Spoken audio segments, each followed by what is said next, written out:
Est-ce qu'on peut avoir quelques chiffres, Vincent? Quel est le chiffre d'affaires du marché, par exemple? Est-ce que tu peux nous donner quelques éléments chiffrés sur le marché aujourd'hui? Le chiffre d'affaires des éditeurs du marché, je serais incapable de pouvoir le fournir parce que je n'ai jamais réussi à l'avoir de la part des éditeurs. Sans doute par crainte pour eux que tout d'un coup on se mette peut-être à augmenter les prix des stands en fonction de ce chiffre d'affaires. Mais ce qui est important, c'est que, j'en ai des échos, hein, c'est que pour certains d'entre eux, ça varie entre 10 et 50, voire 60% de leur chiffre d'affaires annuel, ce qui est quand même colossal, même à partir de 10%, c'est déjà important sur 5 jours, et quand ça devient 50 à 60%, là c'est considérable.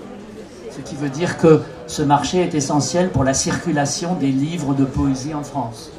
Alors, on va dire que dans ce marché de la poésie, il y a 50% qui sont consacrés à une rencontre entre le producteur et le consommateur, mais il y a aussi d'autres rencontres qui celles-là ne sont pas commerciales ni commerçantes.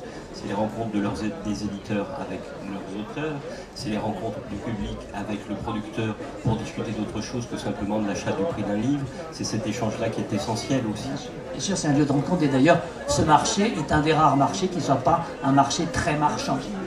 C'est pas un marché très marchand parce que je crois qu'au départ il a été aussi fait par des gens qui ne sont pas des organisateurs de salons, parce que les organisateurs de salons sont des gens dont le principe est de faire du bénéfice au bout du compte.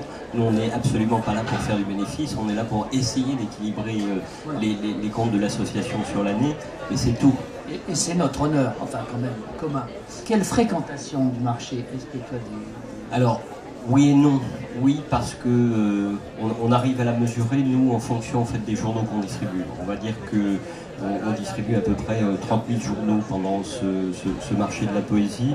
On peut se dire qu'il y a un visiteur sur 3 à peu près qui prend un journal véritablement, donc on est de l'ordre de, on va dire, 60-70 000 visiteurs. Venons-en à Circé, l'association qui gère le marché de la poésie sous ta houlette et s'appelle Circé. Pas sous ma houlette, moi je n'en suis que le délégué. Oui, mais tu es la personne qui agit beaucoup. Comment ça marche? Quelle est votre équipe? Comment ça fonctionne? Alors, c'est vrai que ça c'est important à signaler parce que quand on voit sur le marché de la poésie, on a une équipe d'à peu près 12 personnes qui est là en permanence pour gérer les accueils, pour gérer la logistique, etc. Mais ça c'est pendant les 5 jours du marché. Le reste de l'année, le marché de la poésie, c'est une personne, pas à plein temps, mais à un certain moment d'année à plus que plein temps, même d'ailleurs. Et puis ça s'arrête là. Le budget de l'association, c'est en fait celui du marché de la poésie, c'est 200 000 €. À peu près, on va dire, donc c'est 95 000 par les institutions publiques et le reste par la participation des éditeurs. Depuis 2004 jusqu'à aujourd'hui, les aides apportées au marché de la poésie n'ont pas varié, c'est-à-dire ont structurellement baissé. À peu près 30%.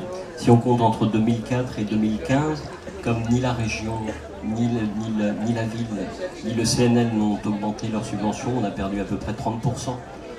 Et tout le monde voudrait qu'on se rattrape sur les éditeurs. Combien de temps faut-il pour préparer un marché? Tu commences quand? Comment ça marche? Écoute, on va dire qu'on commence ça dès le mois de septembre, sachant que cette année ça a été encore plus compliqué puisque la ville de Paris n'a fait paraître son appel à projet sur la place Saint-Sulpice qu'au mois de novembre pour prendre une décision au mois de février, ce qui fait que par contre la préparation du marché en soi, on n'a pas pu la commencer avant le mois de février, ce qui est simple, alors que d'habitude on dirait qu'entre le mois de septembre et le mois de décembre on prépare un certain nombre de choses tranquillement. Ça monte en intensité à partir du mois de janvier, puis après ça s'accélère énormément, mais là on a eu que depuis le mois de février pour préparer tout ça. Parce qu'il y a des années où la date du marché est un tout petit peu fluctuante parce que tu ne peux pas répondre. Évidemment, les éditeurs payent pour louer leur emplacement. Non, ils contribuent à l'organisation de ce marché de la poésie, ce qui est une nuance complète parce que justement, comme je le disais tout à l'heure, on n'est pas des organisateurs de salons. Mais néanmoins, si tu es obligé de payer plus et que tu n'as pas de plus de recettes, tu te trouves devant un problème. Oui, mais enfin, je crois qu'on l'a solutionné rapidement. La mairie de Paris nous a suggéré d'augmenter le prix des stands, ou alors d'aller trouver des partenariats dans le privé, puisque bien entendu, il est évident que la poésie est médiatique, est très porteuse, et que là, on trouvera sans aucun problème des partenaires financiers.